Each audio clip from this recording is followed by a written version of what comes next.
Hi everyone, you're all very welcome to another week in markets run through tonight. Obviously today, President's Day in the US, so of course scarcer trading volume throughout the afternoon, and of course indices are closed today from a cash price perspective. Markets fairly tepid, really not that much going on today, obviously because of the bank holiday. So we're very much gearing towards movements through obviously tomorrow, Tuesday, Wednesday, Thursday, business end of the week. FX pairs have been fairly consolidated. Any of the dollar crosses in particular have been fairly tight. Gold too has been fairly tight, and of course even the indices and the CFDs have also been very tight. Now, firstly, let's have a look at the calendar over the next few days, just to kind of gauge volatility, gauge data and economic influences in the markets. I suppose firstly and foremost really is obviously tomorrow. A lot of data out tomorrow. We've got PMIs both in France, Germany, the Eurozone and the UK tomorrow morning from 8 o'clock or 8:15 UK time, all the way through really till about 9:30 a.m. in the morning tomorrow morning.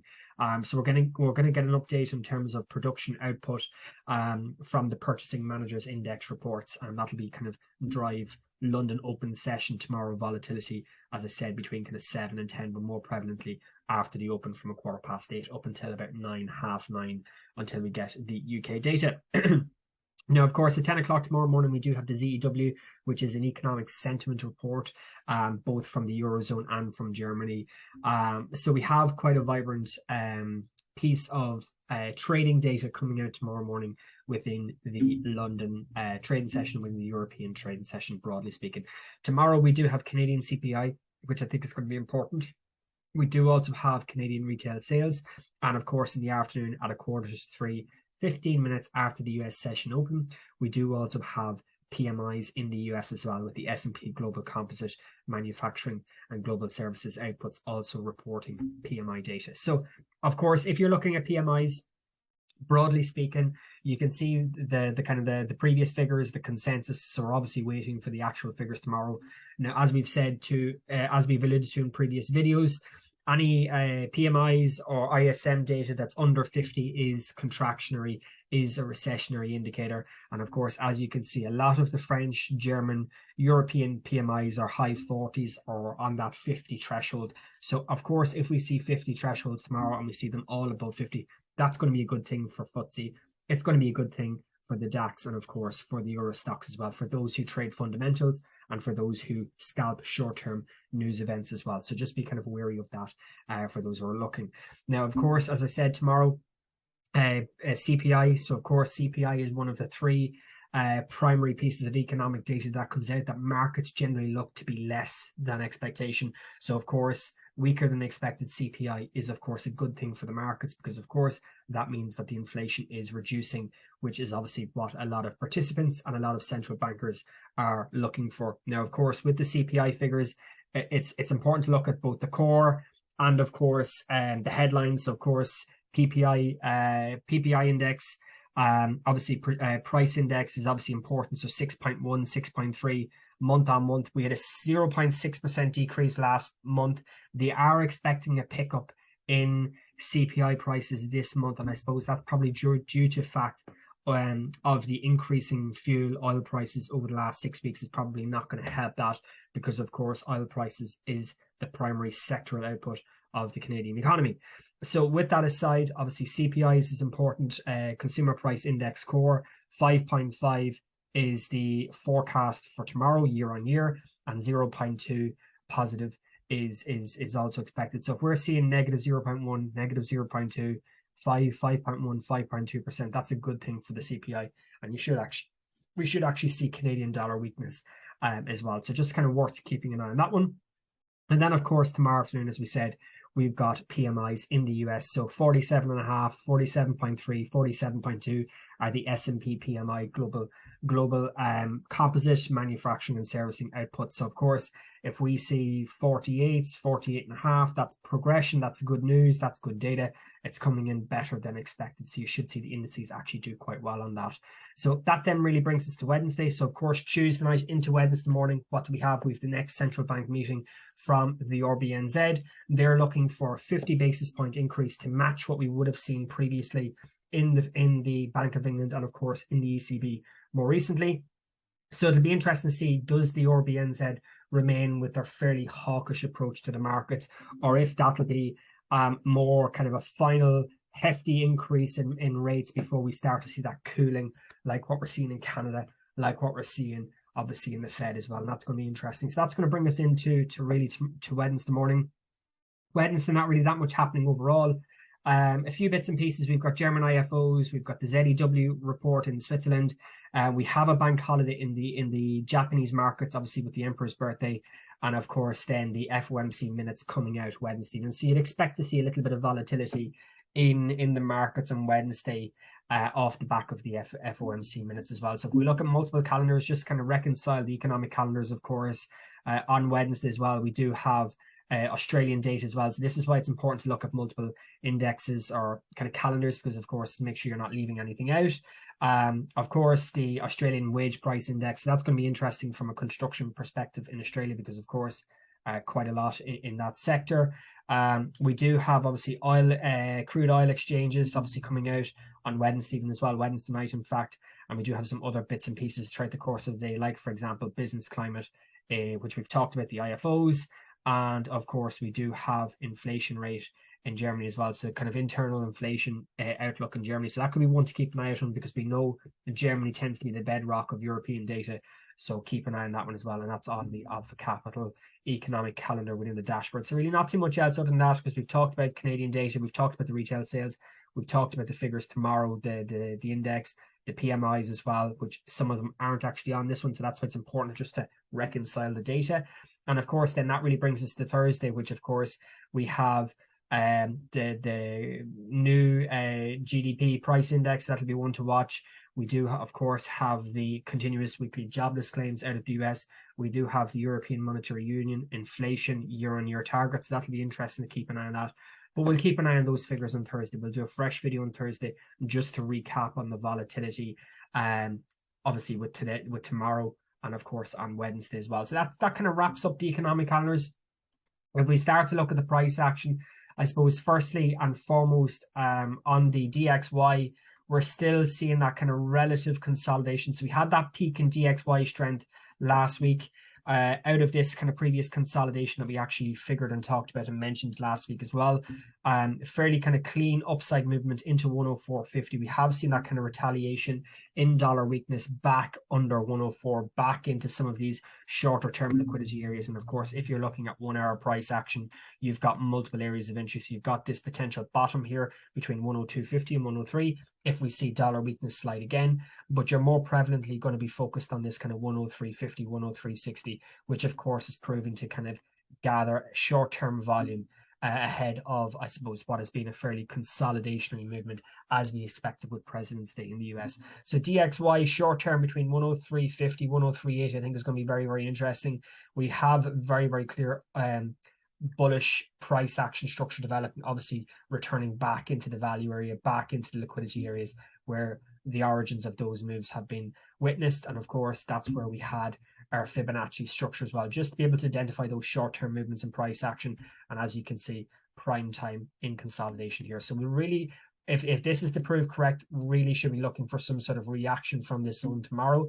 If not, we could very easily see that slide. And of course, that would mean the fibs would be deemed invalidated, should I say. And of course, potentially retesting this previous consolidation, which was developing over the last, as I said, couple of weeks or so. So that will really kind of bring in this kind of 103 level short term as well. So we're keeping an eye on that, because of course, the DXY strength is underpinning that euro dollar correction that we've seen.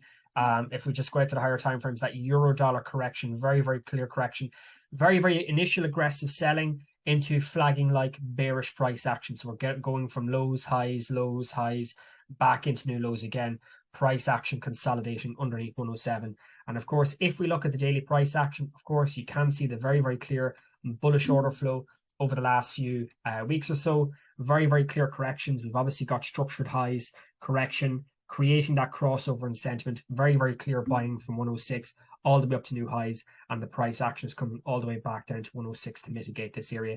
Now, of course, on Friday, should I say, there was a nice little reaction between 106.10 and 106.20. And of course, that's contributed to a fairly strong closure on Friday. Today, as we expected, really not too much happening. So interesting to see, do we get that continued negativity, short-term order flow back into this value area down here, as I said, between kind of 105 and 106, to allow that kind of correction, to allow that taking of liquidity from that initial impulse, which we saw from the January NFP all the way up, and of course into that correction where we had the February NFP, obviously sparking that retracement back down.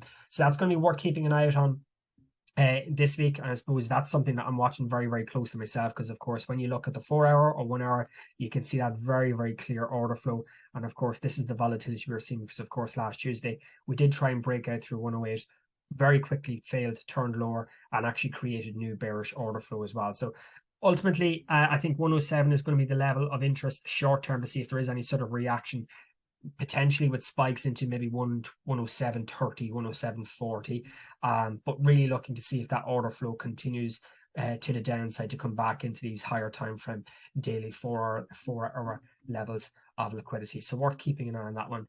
Now, of course, when you look at GBP USD cable, firstly and foremost, we can see that cable has been very consolidated in recent weeks, and of course, that's been very, very evident, because of course we've been back and forth between this 123.50, 124 level, creating those highs, and those short-term bottoms at 119, which did initially reject at the beginning of the year, January, and more recently on Friday as well, as the price action returned to 119 or just above 119 before showing a little bit of a rebound. Now, of course, if we look at the shorter term price action, you can see how cable has been very much kind of all over the place, structurally speaking. Let me just tidy this camera down a little bit. So obviously we're watching that with intrigue to see how does the market dynamic develop, because of course it's just short term back and forth in the order flow. Very, very clear bullish price action, very, very clear correction back into the daily level. Impulse again back into local highs, tries to break out, ultimately fails, creates consolidation, and then breaks through the lows with a very, very aggressive secondary phase of selling and balance, which undid or counteracted this very, very aggressive bullish imbalance on the upside. So of course, at this moment in time, very, very choppy cable prices, and of course that's because of the inconsistencies within the pound at the minute. Very, very back and forth in pound volatility as well. So worth keeping an eye on that. If you're looking at short-term 1 hour order flow from a short-term perspective, you can kind of see it out there as well. Obviously, liquidity order blocks up here between 123, 123.75, interesting areas.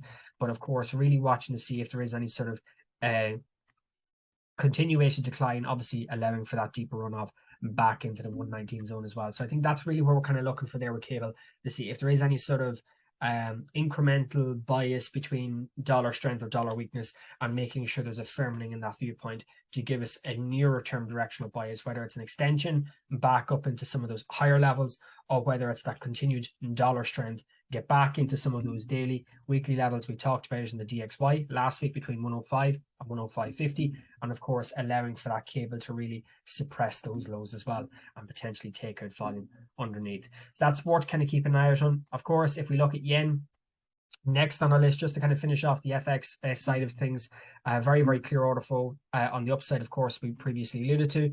Very, very clear bearish price action in recent months, of course, lower highs consistently being created, but we are now starting to get that correction again, and price action is undoing some of these lower highs that's been created. Now, the initial highs from December year end at 31.34 has now been fully mitigated on Friday, because of course that return back into this area, and of course temporarily did actually break out through it, was trading at 135 on Friday. However, that is very, very quickly eroded again. So if you look at short-term order flow here at this moment in time, let me just go full screen. You can see the mitigation, the taking of liquidity on the upside. So all of these lower highs that we saw on the way down, the markets is trying to take some of that out. So that'll be interesting to see if there is any sort of continuation in dollar yen strength.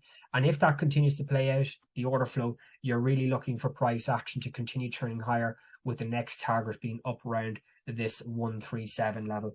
And of course, if we isolate the short-term order flow on yen, you can see that as well very, very clearly. Very, very aggressive moves from only the February NFP into this consolidation. And we can see very, very clear order flow on the upside consistently. So accumulation into new highs or retesting of equal highs, and then we've ultimately broken through with very, very clear order flow. And of course, when you bring in the short-term liquidity as well, highs into higher lows, into higher highs, you can see how the price action has come very, very nicely back to this level as well. And we have seen a fairly decent rebound so far off this zone. So that would be worth kind of keeping an eye out on.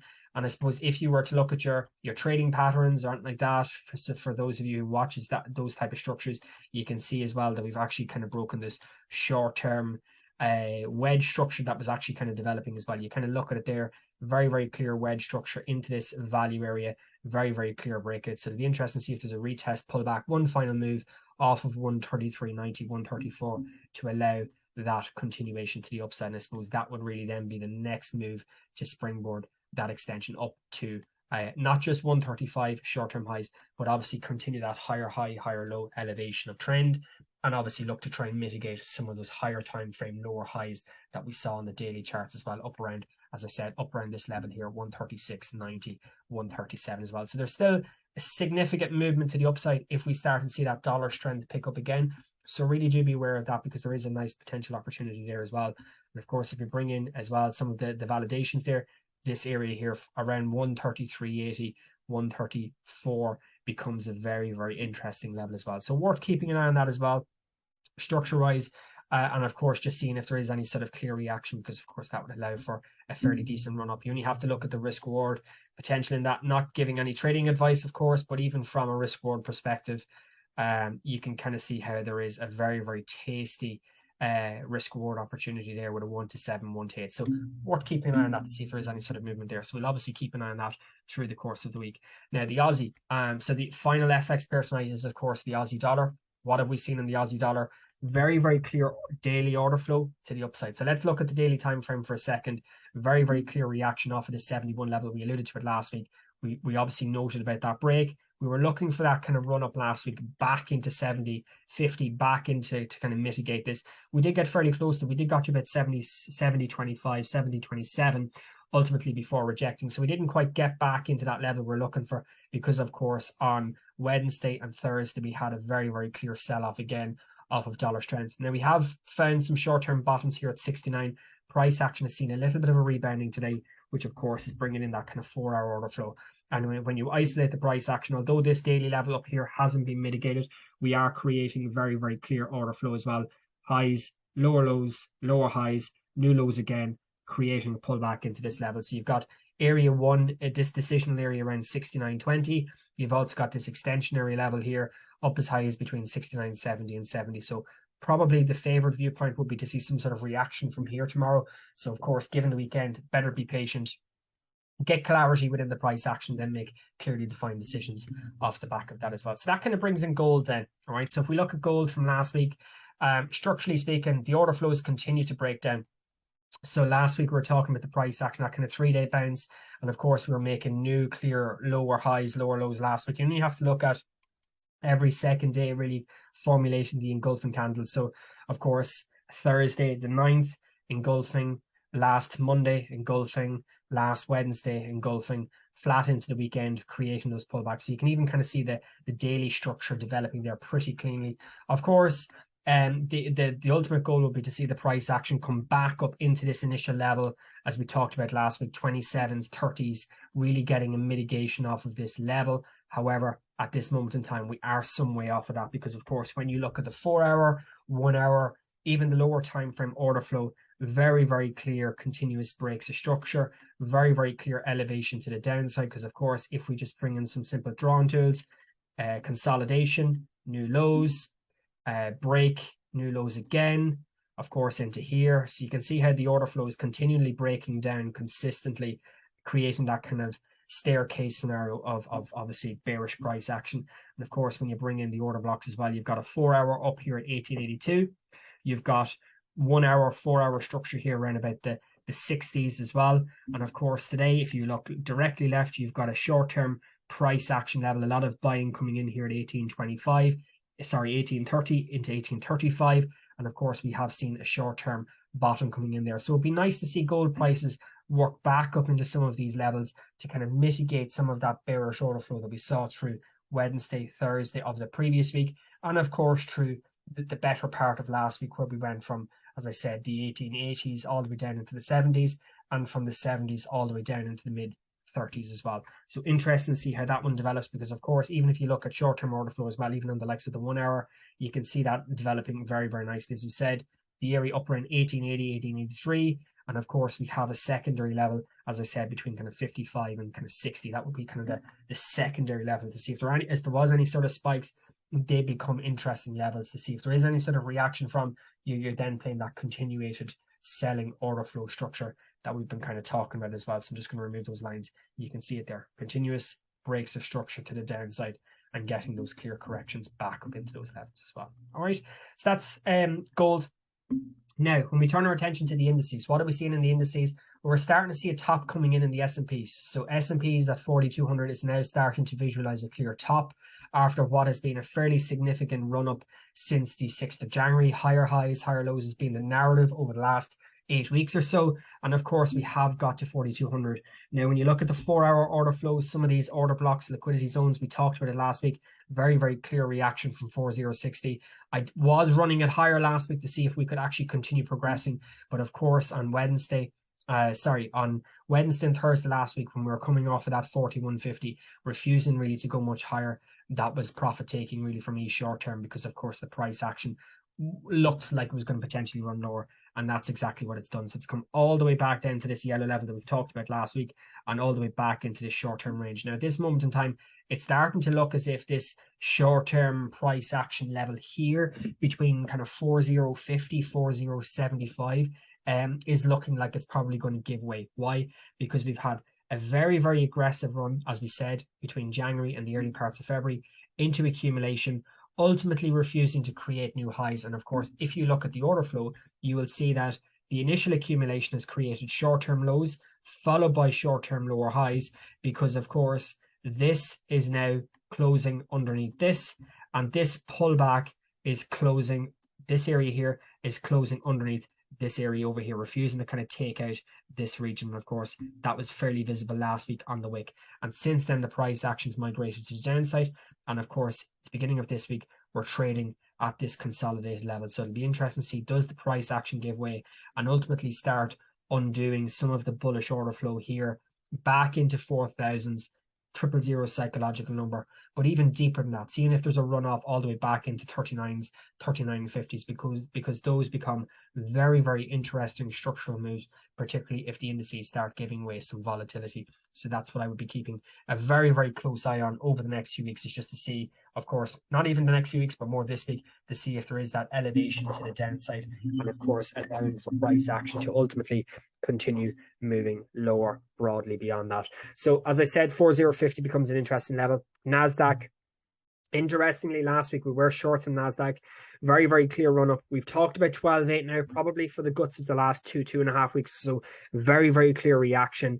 We have initial consolidation. You can see it visibly better on the 4-hour initial consolidation. We've had the initial break of structure, similarly to what we've kind of seen in the S&Ps, got all the way back up into the value area. Very, very clear reaction off of 12.735, which was the 1-hour structure. You can even see it as well. Very, very clear reaction. And of course, almost rejected it perfectly to the T. Did slightly break above it, but broke back underneath. And of course, since then came all the way lower and back into lower bottoms here, equal bottoms at 12,200, 250. And at this moment in time, it actually looks like we could see a deeper runoff, because of course, when you look at the daily structure, you can see that if we are to get a closure really back underneath 12,200, really you're going to undo a lot of this bullish order flow that we saw through January and of course through February. And then your 200-point gains at 12,000, 11,950 here becomes of interest, this price action structure. And then of course you have another one here at kind of 12.6, and then you've got all the way down to really 11.6, and then down to 11.3. So really worth keeping an eye on that, because of course you can see as well what goes up must come back down eventually, and you only have to look at previous cycles, previous trends, obviously dating back to last year to replicate those types of viewpoints. So short-term perspective, I think under 12.2s, you're going to see another 2, 3, 4, potentially even as high as a 600-point decline, really back into some of these midpoint levels. So these higher highs, higher lows on the way up will probably become focal points on the way down for the price action as well. And as I said, That's set between 11.8, 11.9, 11.6, and 11.3, 11.350 as well. So those become very, very interesting targets. All right. Now, Dow Jones has really been so horrible the last number of weeks. Price action has become very consolidated, very back and forth. Really not that much happening from that daily mitigation at 34,875. We've had multiple attempts where price actions tried to drive the price action higher, but ultimately failed. And you can even start to see the price action here over the last number of weeks, ultimately trading between kind of 33.6 and 34,200 in recent weeks. But of course, when you look at the 4-hour structure, you can also see very, very clearly how the price action is just going back and forth within these structural regions up here. Really, you're looking to see, can the price action break out of this monotonous range between, as I said, support is holding up nicely, 33.6, 33.8. You've got your highs up here between 34.2 and 34.350, and looking to see if there is any sort of reaction, because of course, what we'll probably see is some sort of fundamental catalyst being the narrative. I'm going to see a very, very quick break, and the price action will take probably a lot of this order flow out, because of course, you have to go back to where we've been over the last 6 or 8 weeks or so, and we haven't really seen that much in the Dow Jones really since the mid part or early parts of December, early parts of November, where there's been any sort of decent volatility, because of course the Dow Jones for the last 3 or 4 months or so have been trading in this kind of 33,000, 34,000 range, which is fairly tight considering the progression that we've seen in the Nasdaq, in the S&P. And we talked about that last week, how the S&P and the Nasdaq is outperforming in 2023 in comparison to the Dow Jones, which had that very, very strong run up in Q4 2022 as well. So looking to see if there's any sort of reaction there. I think if you're looking at short-term order flow as well, just structurally speaking, you can kind of see how there's new lows and highs coming out, consolidation, lows, tried to break out through the highs, and of course we've narrowly tried to take out the change of character and break into new lows. So interested to see how that develops over the next few days. Now, finishing off, let's look at Europe. The Dax, the Euro Stoxx, still very much kind of chugging higher. 15.7s is still on the Dax's radar, albeit fairly consolidated. Euro Stoxx trying to get into 4,300s, and in fact on Thursday and Friday actually got to 4,300 before tilting lower. Both are still creating bullish order flow. Short-term 4-hour, 1-hour structure is still creating highs into lows, and of course you can see that very, very clearly on the Euro Stoxx as well. If we just zoom out for a second, you can see how the price action is obviously clearly highs, highs, lows, highs, lows. So until we get price action breaking some of the structure, we're still grinding higher, albeit at a much reduced or slower pace. And of course, in the 4-hour as well, you can see that playing out. So we never got back to this kind of 41.20, 41.50 level down here. That was really the kind of the buying area for that final run up to 43s. Never really happened. So of course, it'll be interesting to see if there is any sort of grind up 4,300, and then looking to see will we fold ultimately back down to some of those levels. At this moment in time, we are creating kind of new temporary shorter lower highs in the order flow. So of course, bullish order flow, we're starting to see that correction. We're starting to see the first lower high. So now we're looking to see, can the price action really try and break structure? And for that, we're really looking to see the price action taking out this short-term level here, cementing and getting another correction back up into some of these retracement areas, and then kind of filtering a return back down to this zone. So that's really kind of what we're looking at there in the Euro Stoxx. And then, of course, similarly as well in the DAX, right? 4-hour structure in the DAX, albeit a little bit more consolidated. As I've said, kind of similar to Euro Stoxx, we never got back to this 15,000, 15,100. Very, very clear consolidation. Probably a little bit clearer consolidation on the DAX in comparison to the Euro Stoxx, because we're now kind of creating equal lows and I suppose lower highs now, because of course last week lower high created and another one created yesterday, or today should I say as well, very, very early this morning. So really looking to see now, is that paving the way for that kind of correction back into 15,000. But at this moment in time, if you were long DAX or you were in funds over the last weeks, it's probably not a bad idea to start peeling some profits off the table, given how much the DAX has ran over the last, as I suppose, 9, 12, 13, 16 weeks or so, really from those middle of October lows where we've gone from 12,000 all the way up to kind of 15,500. So there's a fairly significant run up there. So naturally enough, you'd be looking to see for a correction in that one. And then, of course, last but not least is the FTSE. So FTSE is creating very, very clear order flow. Now, I suppose FTSE, structurally speaking, if you look at the daily, again, similar to the DAX, similar to Euro Stoxx from October lows, massive run up. Of course, made new all-time highs last week above 8,000. First time in history it's got above it. and even on the short-term order flow as well. We looked at it, we talked about it, short-term highs into short-term lows, continuous bullish order flow. We were seeing highs, seeing lows, seeing highs, seeing lows. There was very, very clear reactions because, of course, even if you were playing the bullish trend, which was very, very clearly playing out, we were getting swing lows into swing highs. We were getting those continuous retracements back into those key levels. And of course, 61.8 rejected perfectly and even got a little bit lower into the 707, 786 barometer. And of course, since then has continued moving higher again back into some of these upper levels here. So 8,000 is kind of where we're currently at into tomorrow's European Open. It'll be interesting to see whether this continues turning higher. And of course, if that's continued to play out, really some of these levels, 8,200, 8,100, 8,200 become incremental upside targets. And of course, if you apply fib structure like we've done the whole way up, fib structure, swing lows to swing highs, retracement, swing highs, swing lows, swing lows, swing highs, retracement, new highs, swing lows, and obviously seeing that there is potential up here to potentially have a run into this 8080, 8100, potentially 8125 is the next new high if we see that elevation continue to the upside. So worth keeping an eye on that one.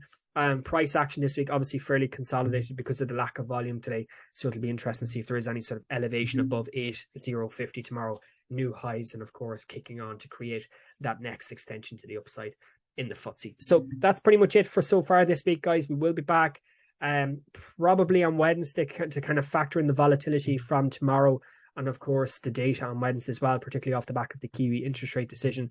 So until then, have a great week, take care, and we'll see you all next time. Thanks, guys.